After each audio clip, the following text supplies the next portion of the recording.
పనికి ఆహార పథకానికి మెదక్ చర్చ్ నిర్మాణం స్ఫూర్తి అని సీఎం రేవంత్ రెడ్డి అన్నారు. 100 ఏళ్ల క్రితం కరువు కాటకాలు నిర్మూలించడానికి మెదక్ చర్చ్ నిర్మించారని తెలిపారు.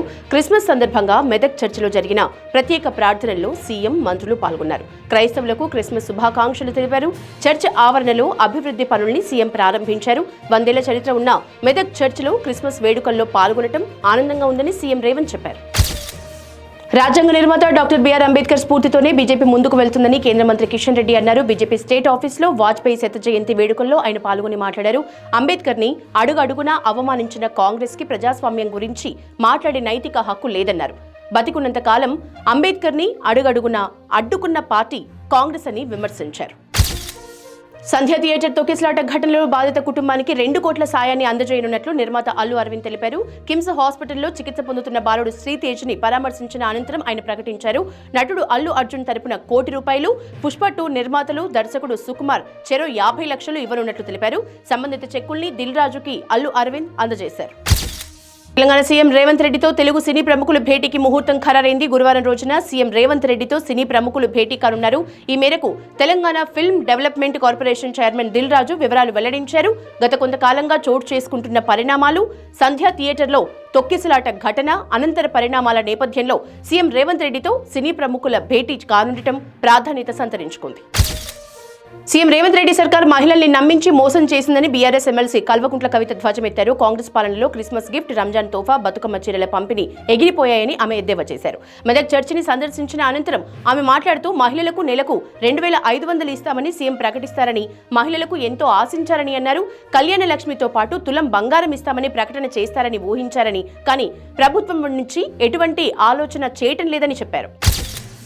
హుజరాబాద్ బీఆర్ఎస్ ఎమ్మెల్యే పాడి కౌశిక్ రెడ్డికి బంజారాహిల్స్ పోలీసులు నోటీసులు ఇచ్చారు. డిసెంబర్ 27వ తేదీ శుక్రవారం ఉదయం 10 గంటలకు విచారణకు రావాలని ఆ నోటీసులో పేర్కొన్నారు. బంజారాహిల్స్ సీఐ విధులకు ఆటంకం కలిగించారనే కేసులో విచారణకు హాజరు కావాలని ఈ నోటీసులు ఇచ్చారు. ఎమ్మెల్యే పాడి కౌశిక్ రెడ్డిపై ఈ నెల 4వ తేదీన బంజారాహిల్స్ పోలీసులు కేసు నమోదు చేశారు.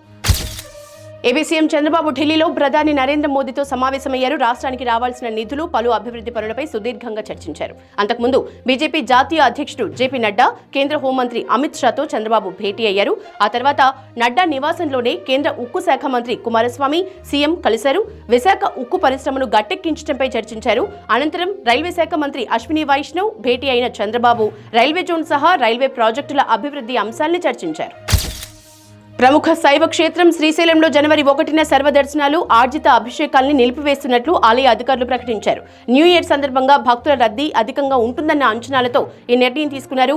వీటితో పాటు ఉదయాస్తమాన, ప్రాతకాల, ప్రదోషకాల సేవల్ని నిలిపివేస్తున్నట్లు తెలిపారు. భక్తులందరికీ స్వామి అలంకార దర్శనం మాత్రమే కల్పిస్తామని వెల్లడించారు.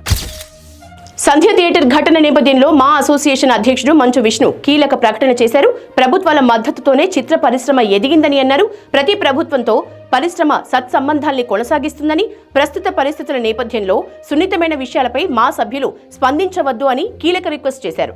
సభ్యులు ఎవరికి వారు తమ వ్యక్తిగత అభిప్రాయాలు చెప్పకపోవటమే మంచిదని ఆయన అభిప్రాయపడ్డారు. టాలీవుడ్ ప్రముఖ కొరియోగ్రాఫర్ జానీ మాస్టర్ కు బిగ్ షాక్ తగిలింది. లైంగిక వేధింపుల కేసులో అరెస్టైన ఆయనపై నార్సింగి పోలీసులు తాజాగా ఛార్జ్షీట్ దాఖలు చేశారు. లేడీ కొరియోగ్రాఫర్ పై జానీ మాస్టర్ లైంగిక వేధింపులకు పాల్పడినట్లు పోలీసులు ఛార్జ్షీట్లో పేర్కొన్నారు.